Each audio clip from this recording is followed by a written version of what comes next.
heard one of my friends ask some people, he said, what's the highest form of value? And a lot of people said cash. And my friend, Dr. Darius Daniels, he said it like this. He said, cash, money, ain't even in the top 3 of the things that you need. He said like this, if I give you $1 million today and you die tomorrow, which one do you want? The million or your life? You want your life. So that means time is more valuable than cash. If I give you $1 million today, but then you have to be sick for the rest of your life, which one do you want? You want your health. So that means health is more valuable than cash. If I give you $1 million today, and then I tell you your mama gotta die tomorrow, somebody's like, well, I know no, stop it, not my mama. What that means is relationships are more valuable than cash. Hey, stop scrolling. I want you to blind react to this and duet it with your real reaction. Send it to someone you think might need it also. I'll give you a second to pause. Okay, you ready? I'm gonna ask you a series of questions, and no matter what I ask, you have to answer no. Are you happy? Do you feel like you're worth it? Do you feel important? Do you feel appreciated? Do you want me to tell you a joke? Something to make you laugh? Yeah. Okay, now I'll ask you this. Are you gonna give up? Are you gonna quit? Are you gonna let it get to you? Is it gonna stop you? Yeah, I didn't think so. I'm proud of you.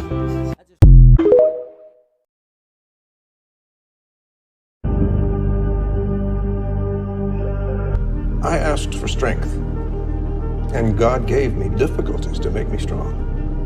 I asked for wisdom, and God gave me problems to solve. I asked for courage, and God gave me dangers to overcome. What's the matter with you? There is no tomorrow.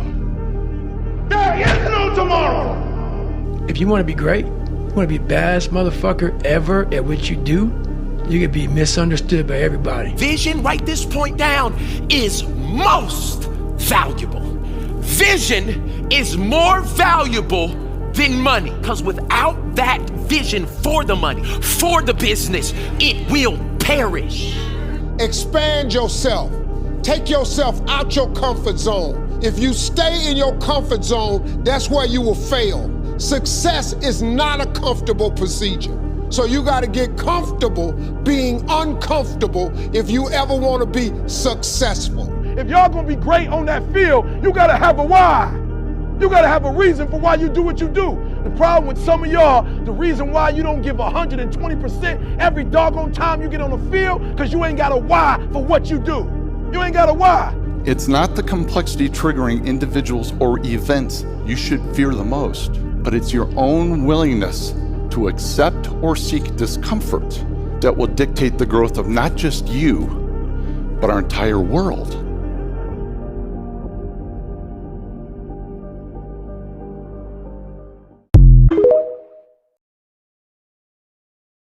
If you ask a woman the kind of man she wants, she will never say depressed or sad, ever. They want someone who is fun and spontaneous and charismatic and successful. They don't have time for sad dudes. They don't care. The world doesn't care. The world has never given a shit about sad men. So if you're gonna sit there and self-diagnose yourself as a sad man, you're gonna have a shit life and nobody's ever gonna give a fuck and you're gonna perpetually lose forever.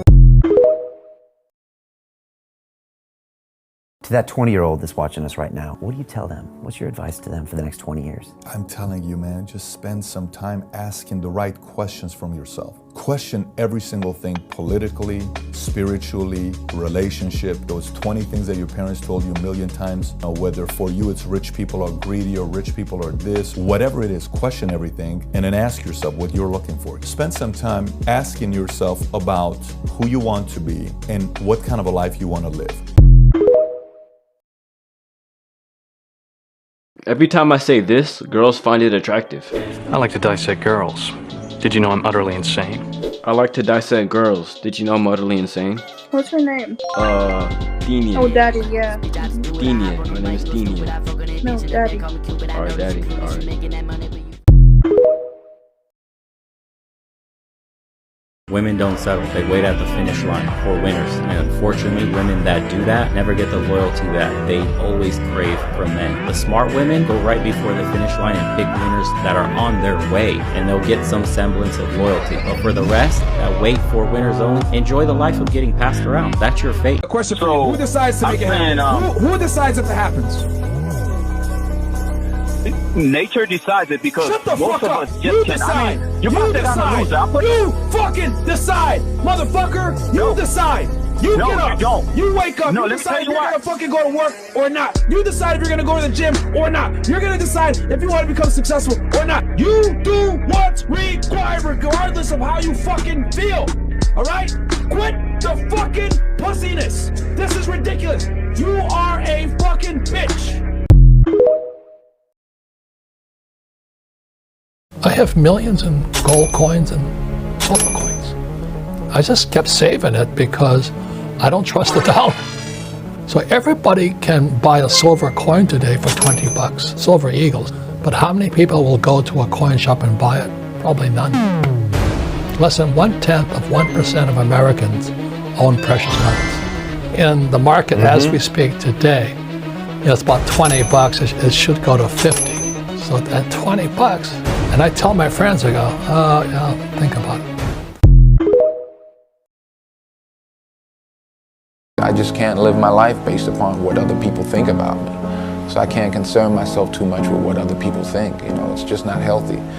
I don't think I could continue to do what I do if I was constantly worrying about what somebody thought about it. In order to win, you need access to different information that the average motherfucker doesn't have. That's the name of the game.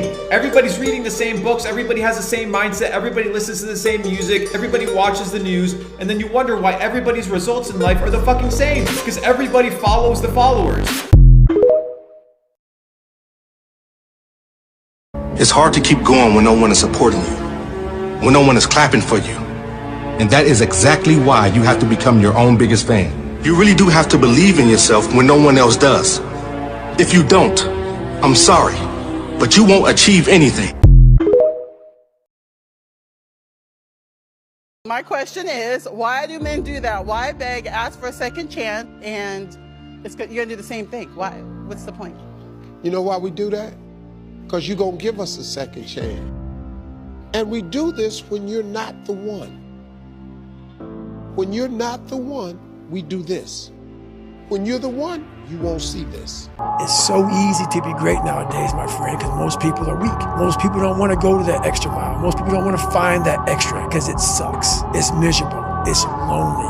Now I fucking thrive in that shit. That's the only place to be.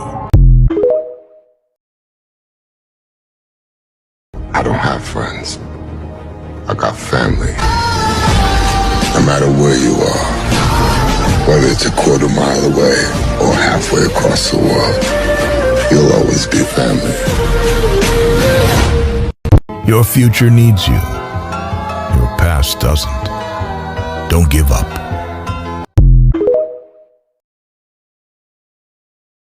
I've had love for women, but I'm never going to fall in love with a woman, because when you fall in love with a woman, what happens is you start to lose grounding and you start to lose that rational thought.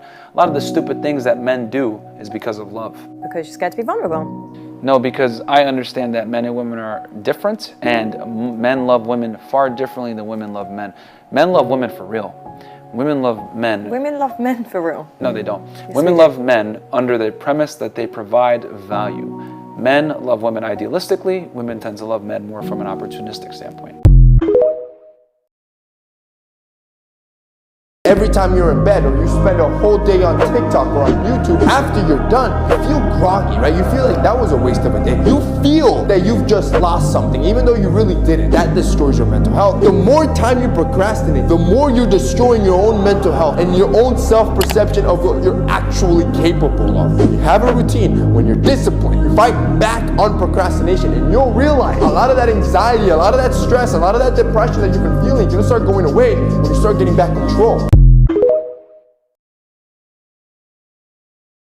you are the guy and you reach a certain level, the good women will naturally find you. You don't have to spend all day chasing them. You know, there are women in your inbox waiting. The sad part is, it's 5 years of work and nobody wants to do the work. It's like getting into shape. When guys are, you know, fat and they're like, oh, well, you get women because you're in shape. It's like, well, you could be in shape, but it's for you, it's 2 years. It's 3 years, you know? Are you willing to do that? The same is with your finances, the same with your mindset, the same with lots of things. So the women do naturally come to you. When did you last change your mind about something important? I'm changing my mind about things all the time. When was the last time you lied? Everybody lies. What is most important to you in life? Not being stupid. Not making foolish mistakes. Not being incautious. Yeah. That's tough on yourself. Life's tough, man. Right. How would your life have been different if you'd been born female? Multiple orgasms. How would you like to be remembered? As someone honest. If a girl really likes you, she'll do coffee, she'll do a walk in the park, man. She wants your time. So if you have a girl that you're messaging and she won't meet you just for a simple ass coffee, then she doesn't like you, bro. Who gets paid first and who gets paid last? Who gets paid first in the business? The supplier. Would you agree? Because the supplier makes the stuff, right? Then who gets paid? Employees. Those bastards. That's a joke. I've got great employees. Employees, the landlord, everybody gets paid next, right? Then who gets paid? The bank. And then the government. And then you. Tell me again that you want to start a business?